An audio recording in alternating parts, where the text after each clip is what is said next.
They say imitation is the greatest form of flattery, but I disagree. I think the greatest form of flattery is this.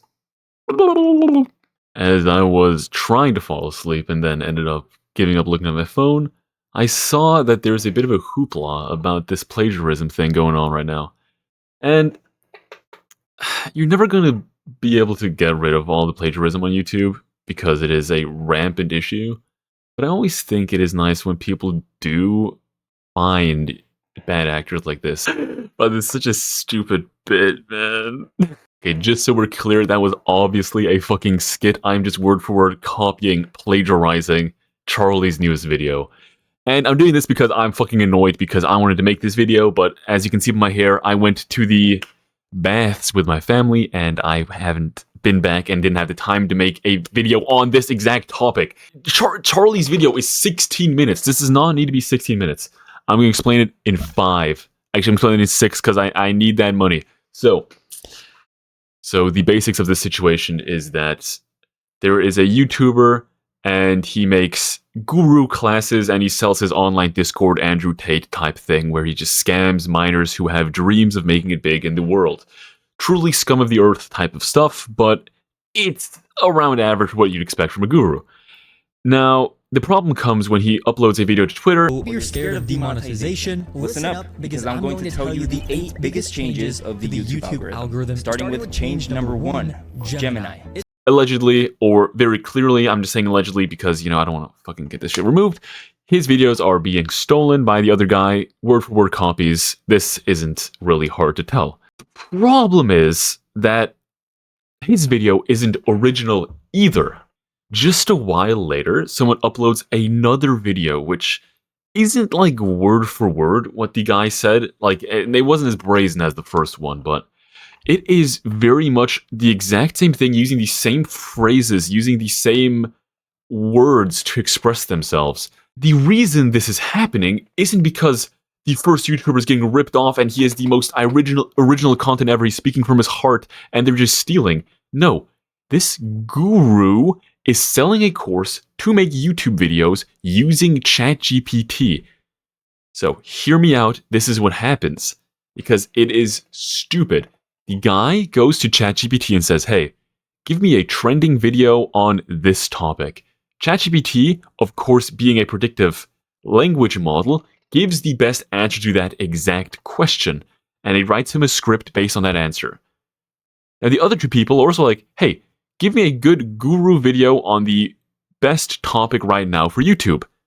Which is the same prompt the guy selling the course is telling his people to use. So they use what he's telling them to do, and they end up generating the exact same script that he has, because again, the generative AI model is generating the best response to the question. And if the question is the same, the response is the same. He's not getting ripped off. He is just not being original. And the people who he is accusing of ripping him off are just doing what he is selling in his course. The funniest part about this as well is the original person getting ripped off, who's making this huge scene on Twitter and crying to everyone, has literal videos on his YouTube channel where he instructs people and gives them advice on how to steal other people's ideas and content. Where he's like, hey, this is a good video, this is performing well. Go to his channel, rip the script, feed it through AI, and tell it, make a viral version of this script. So, him getting his shit stolen, forget about it. What can you do? Sometimes in life, I say this. Sometimes in life, man. Sometimes in life. End of sentence, that's, you get what I mean, right? Like, you deserve sometimes. Sometimes when shit happens to you, you deserve the shit that happens to you. And I don't know. It's not that long of a topic. I admire Moist Critical for being able to yap about this for 16 minutes. Because it's a very simple thing happening here. A guy is unoriginal, other people are also unoriginal, so their scripts are the same because they're both just using AI. And this is the problem I've seen a lot in general. Also, I've heard about this with people applying to jobs using AI or trying to sell things using AI. Everything sounds the same. And I'm doing this right now where I have a course I have to do for military, but I'm doing it online because Swiss government is too cheap to do it in person, so they're just making online courses for the military. Doesn't matter. Every single person in my course is using ChatGPT to give the answers to the teacher. And I know this for a fact because they have this shit formatted. We have like 10 minutes to solve this little ethical dilemma. How would you act in this situation? And this guy spits out like a 9-paragraph, formatted, bold lettered, the most important things, a perfect German. I'm like, I'm not even kidding. When AI first came out, using ChatGPT to write your stuff, I would say, oh, what was that? I got possessed. I have a hiccup. I would say it made you sound better. It made you sound different. It made you sound smart. But now that everyone uses AI, the way to beat AI and make your stuff stand out is to genuinely just do it yourself. Write some stuff yourself. Put some mistakes in there. If you're using ChatGPT, this is what I do when I write my mails using ChatGPT.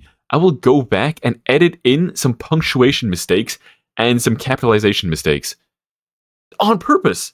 Because if someone reads through my mail and sees that there's mistakes in there, they are way more likely to take it seriously. If I get sent a mail that is 9 paragraphs, supposedly from a 20-year-old fresh out of high school, college, it's like a mixture here in Switzerland, it doesn't really count, and there's not a single mistake in there, and it's some AI slop, bureaucratic, perfect writing thing, I'm not gonna bother. I'm gonna copy his text, put it in ChatGPT, and tell me, hey, write a good rejection letter. For the next, like, 2-3 years, this might still be viable, but in the future, you will have to think for yourself. The human reading it on the other side or taking in the media will appreciate it more, that I assure you. As always, though, love y'all. See you guys next time. Bye-bye. Bye.